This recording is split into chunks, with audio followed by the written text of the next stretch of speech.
Control rooms and command centers are vital parts of any organization with mission-critical infrastructure, with emergency management or first responder responsibilities, or any place where mission-critical decisions are made in a collaborative environment. Control rooms are key to the functioning of a variety of industries, from traffic and transportation management to security, networking, surveillance companies, as well as telecommunication, media, broadcasting, manufacturing, oil and gas, energy, power generation, first responders. The list is endless. In essence, control rooms allow teams to efficiently identify and even anticipate problems, to work to address them before they have an impact on your business or organization. This video is going to walk you through what it takes to build a control room, and it will include tips on how to do it in a way that focuses on performance but keeps everything on budget. This will help you focus on your goals and ensure you've got the control room your organization needs. From the start, you have a few broad options. You can hire a consultant to guide and support you. You can purchase a turnkey solution that includes everything you need, space design, furniture, or video walls. Or you can do it yourself. Either way, use this video as a starting point for key planning and tips. Good control rooms are capable of supporting all the activities performed by personnel under normal, under abnormal, and even under emergency conditions. Importantly, they take account of human capabilities and limitations and are designed to reduce opportunities for human error. Keep this in mind when designing the space, choosing the furniture, and deploying your video wall. The equipment, workstations, the supporting infrastructure, even the layout of the control room or command center must work to help operators make split-second decisions. A well-designed control room isn't necessarily complex, but it does need a few essential components. Depending on the type of control room you need, here are some options to consider. A closet for coats and changes of clothes for operators, as well as desks for others that might be using the room, and a small kitchenette if you have operators on 24-hour duty. Plan the center's square footage, knowing that if the space is too small, extra bodies can become a hindrance rather than a help. Some additional tips. Reflected light reduces glare, and you don't want glare when needing to concentrate on a desktop, computer screen, or on a video wall. Ceiling height is also important for your video wall. If you put 6 55-inch monitors on the wall, 2 up and 3 across, you'll need a ceiling at least 10 feet high. You'll also need enough space to set the workstations back at least 15 feet from the wall. The video wall is a vital part of any control room, and you need to give the operators a comfortable view. Control rooms are complex, networked environments handling an ever-increasing number of video and data sources. Efficient collaboration and decision-making is only possible if operators and decision-makers have easy and timely access to this information. In many cases, information even needs to be accessible to multiple users at the same time. A video wall allows for this kind of collaboration, information, data sharing, and visualization. It provides a level of situational awareness for multiple operators.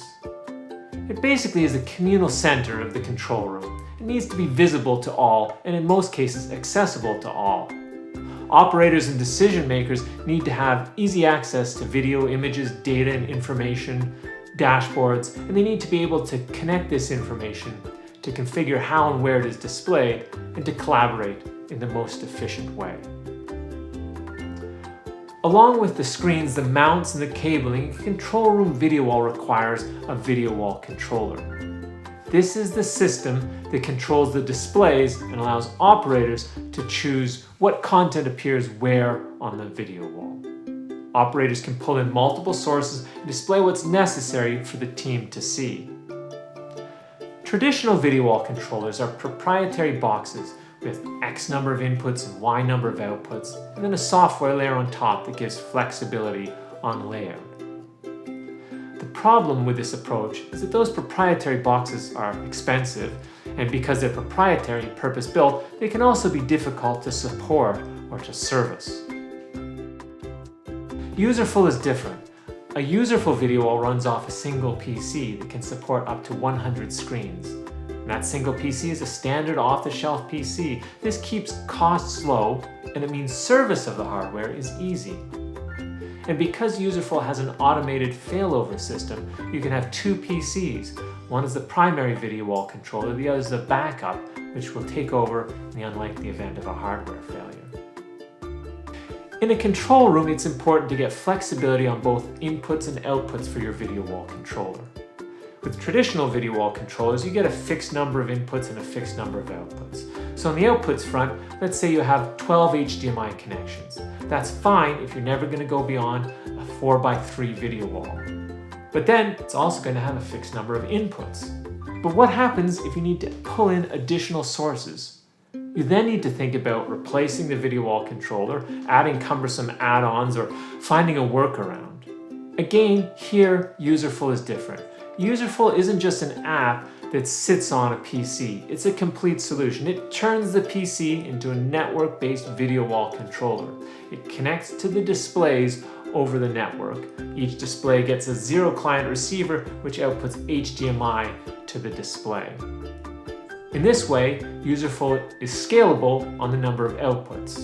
It's dependent only on the power of your PC and the throughput of your network. On the input side, the PC itself you can add HDMI or SDI capture cards to. Each capture card takes either one 4K source or up to 8 1080p sources, and each PC can handle multiple capture cards. But you can also pull in content in a variety of other ways. Userful allows you to display as many browser or desktop sessions as you wish on as many zones within the video wall as you require. Note that you can also break up individual screens and put separate content on them, a feature called multi-window. In this way, your control room can display multiple content sources simultaneously from just about any source, via the network, RTP, RTSP, from the hard drive, from which you can run multiple full-screen browsers or desktop apps simultaneously, from a local source captured by HDMI or SDI. You can also display as many dashboards as you want to pull in other applications and data sources. Operators can change the video wall configuration on the fly as well as the content. Administrators can preset various layout options with content from different sources, and then non-admin staff can change it on the fly with the touch of a button or the click of a mouse. Userful allows you to preset multiple configurations for your video wall to allow for easier data visualization and analysis. When using interactive sources on the video wall, such as a full-screen browser or desktop application, any operator can take over control of the keyboard and mouse for that video wall or that zone within the video wall using his or her desktop or even a smartphone, making it easy to remotely interact with content on the video wall. Video walls can be one of the single largest investments in a control room. Fortunately, now you don't need to sacrifice features or quality to keep it under budget. Userful is a cost-effective way to get all the video wall features you need. If you're surprised to hear that, our complete pricing is available online. That's how confident we are that Userful has the most cost-effective high-end video wall controller on the market. Check it out at userful.com/pricing. Before we finish though, we have a few other keynotes for your control room. Depending on your control room application, you may need operation management software, including advanced warning capabilities designed to facilitate decision making or draw operators' attention to the most critical data sources. A wide variety of companies offer solutions aimed at specific vertical use cases and industry applications. This could be a building management software, an incident management software. You should already know in advance of planning your video wall and control room the management software that you use. The last topic to look at is desktops and furniture. This isn't because it's least important, quite the opposite. Ergonomics and space planning are vital. How many screens will operators have? How do you ensure sightlines to the video wall and allow for easy verbal communication amongst the operators? Console, desk, furniture, work surface design, and layout can negatively or positively affect an operator in an information-sensitive space. Pick the right chair. Operators may spend hours sitting in it. In conclusion, control rooms are vital to a broad variety of industries. While you can hire a consultant or purchase a turnkey control room, you can also build and deploy your own if you keep a few key points in mind. Understanding your mission and goals is always the first step, followed by careful space planning, choice of furniture and management software, and of course the video wall.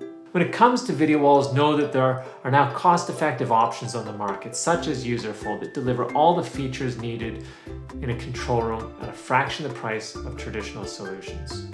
For more information about Userful, including complete pricing, visit userful.com. We have lots of video wall related resources, and you can download control room related case studies, watch a webinar about Userful for control rooms, or get complete pricing online.